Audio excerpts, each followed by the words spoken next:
Super excited to try this liquid rubber mulch glue. Number one, because it's ready to use. I did get the 5-gallon because I'm not only going to use this on my mulch project right here, but also a rock pebble project. Right off the bat, I lifted it up, mixed it up. I also used a garden sprayer that has like a fan effect. You can twist the nozzle at the end.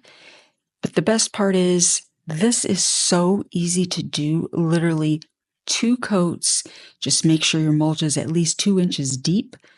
I let it dry 1 to 2 hours in between, and check it out. Not only is it kind of shiny and blingy, which I love, but it actually held my rubber mulch glue together beautifully. We want to be able to use this to kind of lightly blow off any leaves that might get in there.